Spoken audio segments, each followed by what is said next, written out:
मैं श्री संत श्रोमणी गुरुदास सेवा समिति का प्रबंधक प्रभु प्रसाद, गुरु जी का वंशज प्रभु प्रसाद, जो कि लहरतारा निवासी मंडूर नगर मंडुआडी वाराणसी का मैं रहने वाला हूं और इस स्थान का प्रबंधक आन है। जिस स्थान पे आप सब बैठे हैं वे जगत पिता गुरु रविदास महाराज जी के माता पिता जी का घर। जैसे गुरु जी ने अपने रहने के स्थान के बारे में अपने ही शब्द में कहे कि काशी डिंग मांडूर स्थाना शूद्र वरन करत गुजराना, मांडूर नगर में लीन अवतारा रविदास शुभ नाम हमारा। कहने का अर्थ ये है कि काशी में एक ऐसा स्थान जहाँ पे शूद्रों की बहुत बड़ी आबादी, सिर्फ शूद्रों की बहुत बड़ी आबादी निवास करती है, जिसको हम मांडूर नगर कहते हैं, जहाँ पे हमारा जन्म हुआ और मेरा नाम रविदास पड़ा।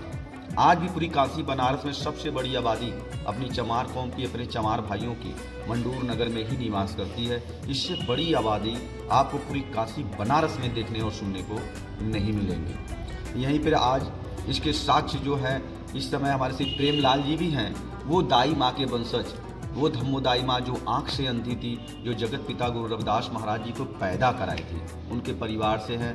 आज भी उनके परिवार की जो भी महिलाएं हैं वे बच्चे पैदा कराने का काम करती हैं, दाई का काम करती चली आ रही हैं। और जो पुरुष वर्ग हैं वे जगत पिता गुरु रविदास महाराज के चरणों की सेवा में आज भी लगे हुए हैं। और आज भी गुरु जी का ऐसा आशीर्वाद दाई माँ के परिवार पर बना हुआ है कि आज भी अगर मंडूर नगर में किसी घर कोई बच्चे पैदा होते हैं तो दाई माँ के परिवार की महिलाओं को लोग ले करके जाते हैं। कारण इसलिए क्योंकि उनके महिलाओं द्वारा जो भी बच्चे पैदा कराए जाते हैं वे बच्चे कभी भी अकाल मृत्यु को प्राप्त नहीं होते हैं। ये और एक बात है जो सिखों के पवित्र ग्रंथ श्री गुरु ग्रंथ साहिब के 1293 अंग में लिखित है। एक दोहे जो गुरु जी ने स्वयं अपनी वाणियों में कहे कि मेरी जाति ऊट बांडला ढोल ढोवंता नित ही बनारस आसपासा। कहने का अर्थ यह है कि मेरी जाति के जितने लोग हैं वे मरे हुए पशुओं को ढोने का काम करते हैं, जो बनारस के आसपास निवास करते हैं। यहीं से थोड़ी दूर पर मात्र 200 मीटर की दूरी पर वो स्थान आज भी है जहाँ पर पहले चमड़े छिलने का काम और चमड़े रंगने का काम किया जाता था, जिसको आज भी भारत सरकार के नक्शे में हड्डी गोदाम के नाम से जाना जाता है। और उसी शब्द में ही गुरुजी बनारसी आसपास का जो जिक्र किए हैं। आप इस मंडूर नगर की पावन भूमि गुरु रविदास महाराज की जन्मस्थली से अगर आप जाएंगे बनारस स्टेशन पैदल तो आपको सीधे ऐसे रोड से जाएंगे तो आपको 15 मिनट लगते हैं। अगर आप खेत की पगडंडियों से अगर जाएंगे ठीक मंदिर के पीछे मात्र गिनती के 60 कदम की दूरी पर बनारस स्टेशन है। ये यहाँ का प्रमाण, पुख्ता प्रमाण। और ठीक सामने आज भी आपको वो नीम का पेड़ दिखाई दे जाएगा। वो नीम का पेड़ जिस पेड़ के नीचे गुरुजी बैठा करते थे, और उसी पेड़ के नीचे ही आप रास्ते में आए होंगे तो आपको संत कबीर प्राकट्य भूमि का भी दर्शन करने को मिला होगा। संत कबीर साहब भी जगत पिता गुरु रविदास महाराज से मिलने के लिए इसी जगह आया करते थे और उसी पेड़ के नीचे बैठा करते थे और आपस में बैठ करके सत्संग किया करते थे।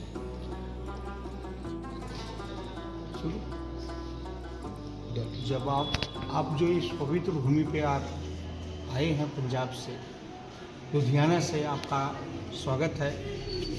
यह पवित्र भूमि बहुत ही गुरु जी का जन्म स्थान को लेकर के जो भ्रांतियां हैं उसको दूर करती हैं।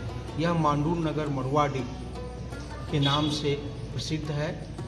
हर किताबों में, हर ग्रंथों में ये मांडूर नगर मड़ुआडी का नाम आता है, जहाँ पे गुरु रविदास जी का जन्म हुआ था। और ये भी कई बार विधानसभा में भी क्वेश्चन उठा, सत्यप्रकाश मैसी थे, उन्होंने उठाया था। वहाँ पर भी जवाब में दिया गया कि गुरु रविदास जी का जन्म स्थान मांडूर नगर के मड़ुआडी के गांव में है।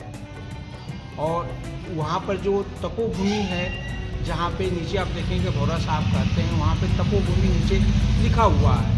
वो तप का स्थान था, वहाँ जाते थे अपने नित्य कार्य करने को। और काशी हिंदू विश्वविद्यालय जब 1916 में बन के तैयार हुआ तो उस जब बन रहा था तो वहाँ से कुछ लोगों को स्थापित करके वहाँ पे बसाया गया। इसलिए बसाए हुए लोग वहाँ पे हैं। वहाँ श्री गोवर्धन है, माने गोवर्धन, जो गौ पालने वाले, पशु पालने वाले लोगों के नाम को श्री गोवर्धनपुर कहा जाता है। और वहाँ गुरु जी का कर्म स्थल है जो गंगा नदी के किनारे, वो गंगा नदी किनारे के नाम बहती थी पहले। वहाँ पे घाट हुआ करता था, लोग जाते थे, स्नान करते थे। गुरु जी अपना नित्य काम करने के लिए हमेशा वहाँ मेला लगता था, तो घाटों पे ही अक्सर जाते थे अपने जीवन यापन करने के लिए। तो वो तपोभूमि है, तपोभूमि पे जो मंदिर बना है श्री गोवर्धन का तपोभूमि है, यही मुझे कहना है।